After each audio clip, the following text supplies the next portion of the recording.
Brothers, sisters, kings, queens, your boy Mduduzi back with another video by the grace of God. I just have to thank him for the mercy he has on my life.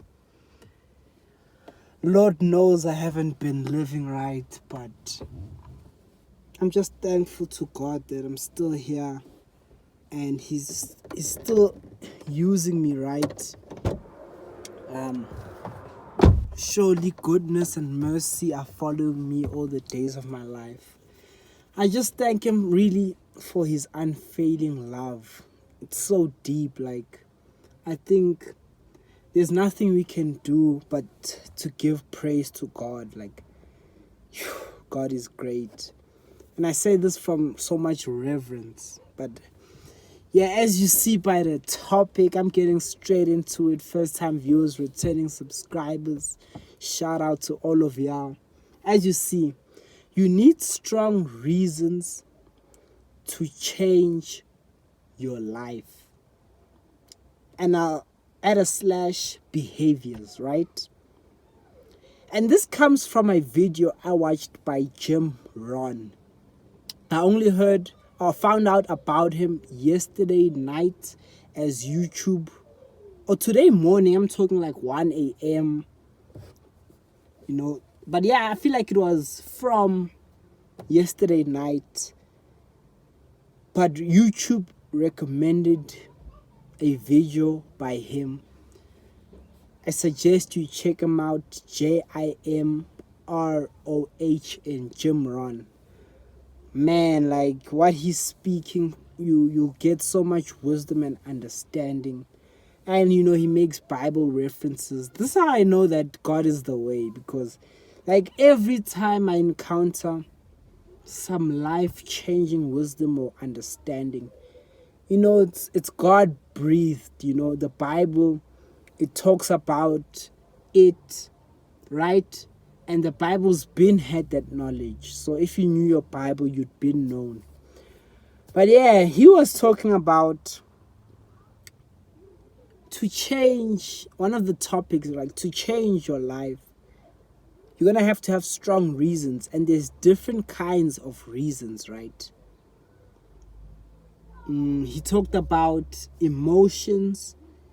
He talked about family, which is the two examples I'm going to speak a little bit about, because these are the two I remember clearly. But he was talking about people change their lives for different reasons. There's also... So let's talk about family. He was talking to some guy, I'm paraphrasing, and he was saying, this guy said, like, in order for me to do all these things I want to do with my family, I'm going to need about $250,000 every year. So Jim was like, wow, it's like family really influences you that much? And this is something he knew because he had a family of his own.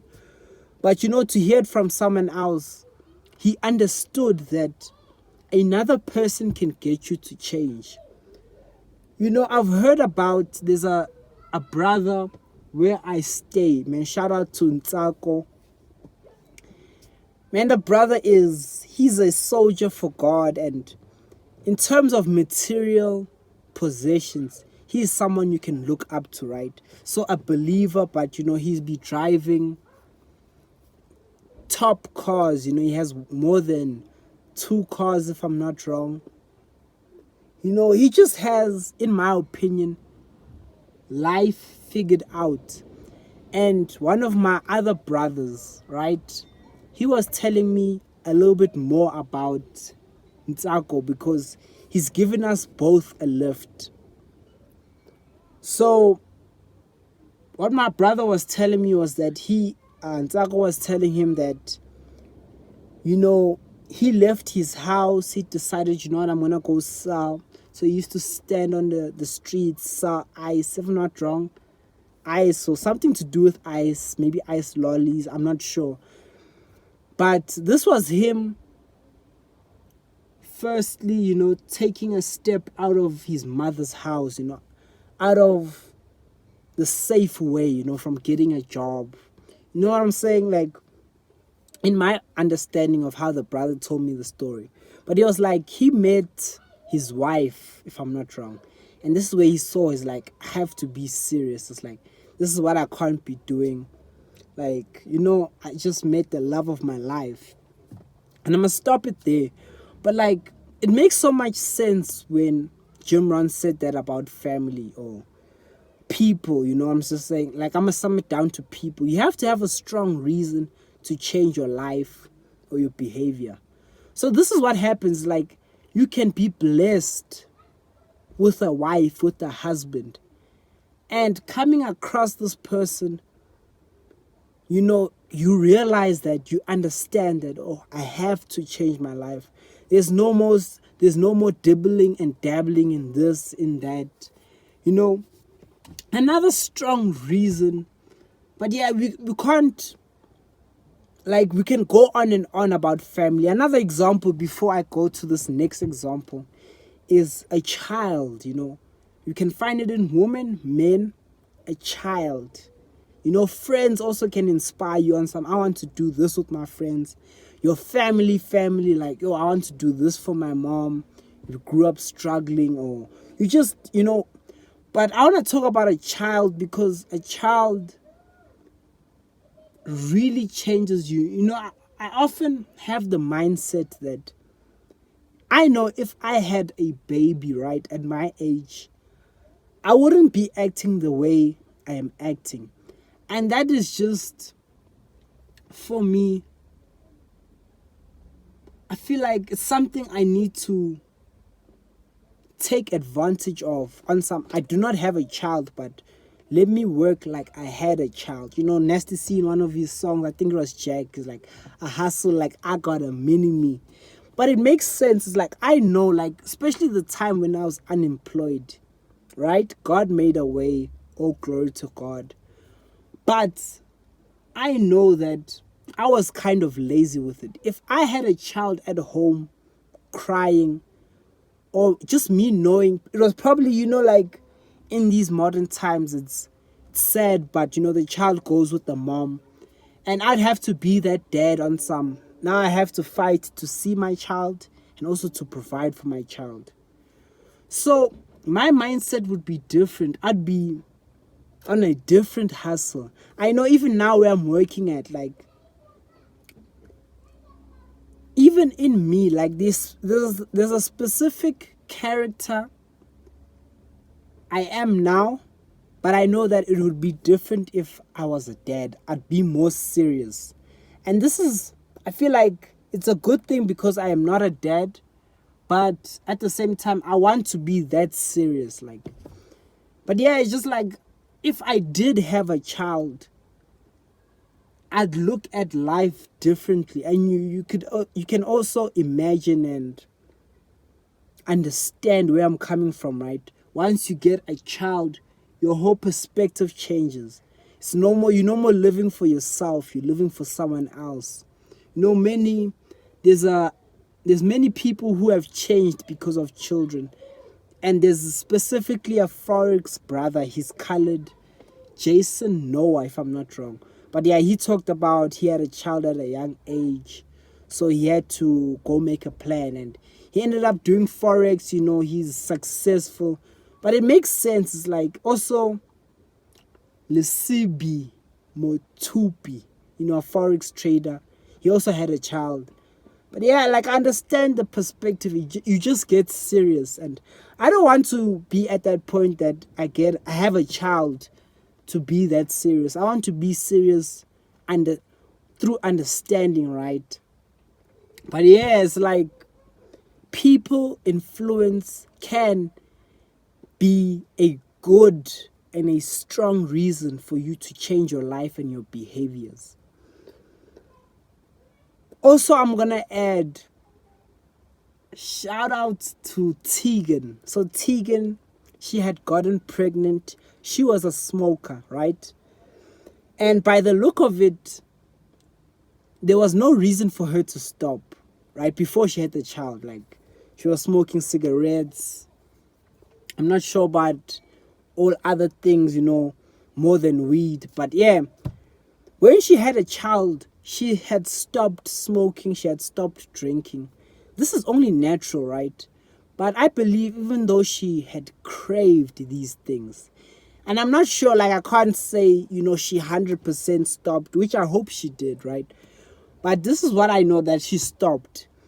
But I understand, it's like no matter how much you crave these things, it's like you have a child in the way, you think different. Like, I can't jeopardize my child's life already like that. You know what I'm saying? It's like the way you think changes. So people are a strong reason. I want to talk about God, and I hate that I haven't come to this place in my life, because I understand the greatness of God, but I just want to fear God and depart from evil. So in Proverbs 9 verse 10, it says, "The fear of the Lord is the beginning of wisdom, and the knowledge of the holy is understanding." So if you really know God and if you really fear God, this is what fuels you to change your life. This is a strong reason to be like, you know what, I'm not going to drink or smoke anymore, or I'm never going to have sex before marriage or masturbate, because I fear God. This is a strong reason to really change how you behave, right? How to change your life. And this is why I talked about this topic. We need strong reasons to change our life, or we're never going to change. For me, honestly, in all honesty, I relapsed today on my semen retention journey. And I relapsed 3 times today, which I'm not proud to say. But it just showed me that I don't have a strong reason. I keep telling myself that. And I've went long days, right? But I keep telling myself, okay, I'm going to stop. But the reality is, I don't have a strong reason. And this is what I have to come up with for myself. Or otherwise, I'm going to be stuck in this cycle. Life, you don't just change your life, either through pain, through bitter pain that you realize, you know what, I have to change my life. Either through, the happiness of winning. But yeah, it's like you have to have a strong reason.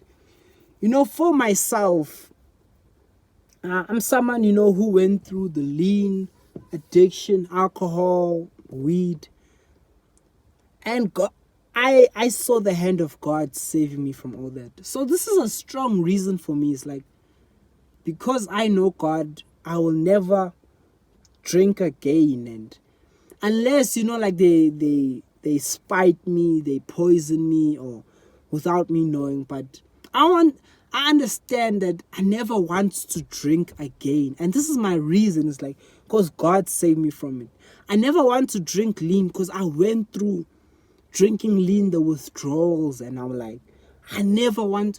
So unless you have this strong reason, you'll never change, And this example is a sad example, man. Like, there's a video I saw on YouTube, right, of a white brother.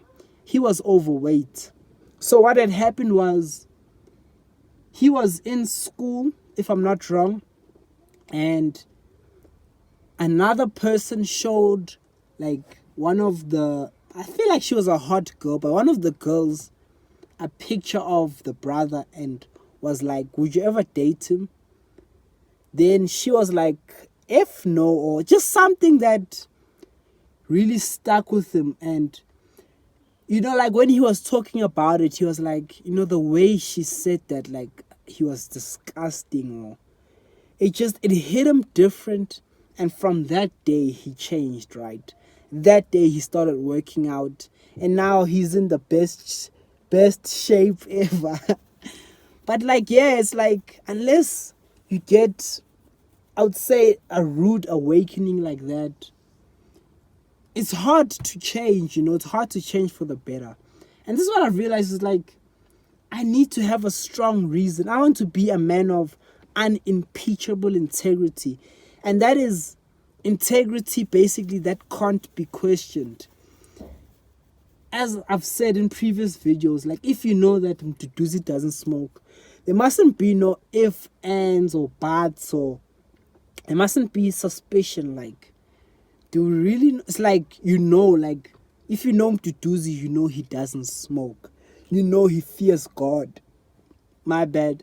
If you know Mduduzi, you know that, you know what I'm saying, he doesn't drink. If you know Mduduzi, you know he's serious about life. If you know Mduduzi, he is, like I want to have this about my character, that people know that I am a man of integrity. There is no greater reward now, in my understanding, right, than integrity, than knowing that you won't fold. Like, if you are not corrupt, you are not corrupt. If like, I will never accept a bribe, and you keep to that standard. Integrity is such a prized possession that I want to have, I want to fear the Lord, and it all starts with God. Like, if you don't fear God, you don't have wisdom. If you don't fear God, you can't stop, mistreating people if you don't know God and fear Him. Like, we know, like, I'm not sure, right, because I haven't experienced the wrath of God, but I know that God is so mighty. I don't want to be on His bad side. So I fear God. Like, I tremble. Like, I know, like, I don't want to be in His wrong standing, right? I sin and I fall short, but this fear, like, it preserves me, like, knowledge of the holy is understanding, as Proverbs 9 verse 10 says. So we have to come up with strong reasons, or else we will never change. I have to think of myself, right? Woo! Smoking weed. I was a smoker, a proud smoker. I was someone I didn't think I was ever gonna stop. But then I found the Lord, right? Then I kept stopping, and I smoke again, stopping, relapsing. And I remember one day there's a homie named Humbe. So what had happened was, one of my brothers told him that, like, Mduduzi, stop smoking. And Humbe knew that I was deep, right? Deep in the smoking. Then he's like, Mduduzi, never. It will never happen. He'll never stop smoking. I remember when I heard that, like, it hurt me so much because, not literally hurt me. It hurt that he underestimated me, you know what I'm saying? He's like, nah, I have to see it for myself. Mduduzi stopped. So it hurt that he underestimated me. I was like, man, who are you to think that I am trapped by weed? Come on, weed, like. And this is where I didn't leave it then, but eventually I stopped. Like, now I do not crave it. I am not going back. I did relapse, but it's like, I'm done for life, But yeah, it's like, when you hear things like that, when you hear, like, also my mom, she likes speaking negativity, and this is not the right way to fuel a person, right? I don't want to dishonor my mom, but if you say something like, nah, Mduduzi is lazy, Mduduzi is, and what gets to me is, at that time, I'll be my most active, right? Like, I'm showing signs that I'm not lazy, but you still want to say that. It's like, it fuels such a passion in me that I know that I don't want to use or get to the point just to look down on my mom, right? Because that's my mom. And then an example that's coming to mind is, there's a YouTuber I saw when he was 24, he took a video of his mom coming into the bedroom. Get up, get up, stop sleeping, go find a job, this. By 25, he had changed his life around. Then he came with money, threw it in his mom's face. I don't want to be there. Like, I don't want to disrespect her, but, this fuels you because, like, how could you ever doubt me? Like, how could you ever underestimate the potential God has given me, So that's what makes you want to take on people, you know, like it makes you want to on people, like, and for lack of better words, I think of the swear word, but like this is what it is. It's like that's why they say the greatest revenges. Or I heard that who's it? Frank Sinatra said the greatest revenge is massive success. And yeah, it's like it makes sense because like you can doubt someone, nah, he'll never be nothing. Then when I do become something, it's like, damn. And it's like, why would you ever just doubt me in the first place? That's why I'm not perfect, but I never want to doubt someone. I never want to be like, nah, like he's ruined for life. You know, I've heard the way people speak about other people, and honestly makes my heart sore. It's like they disregard the potential God has given them. And yes, a person might mess up, but don't ever doubt. Like, when I think back to the brother who started KFCs. Like he got his fortune at 60 or 60 plus. So it's like you could have doubted him, but it doesn't matter at the end of the day. His name still lives on, right? He did it. Better late than never. But yeah, let us get some strong reasons, brothers and sisters. Let us level up our lives. Let us, shame the devil. Show him that he has no power over us and that God's plan will always prevail. It's your boy Mduduzi.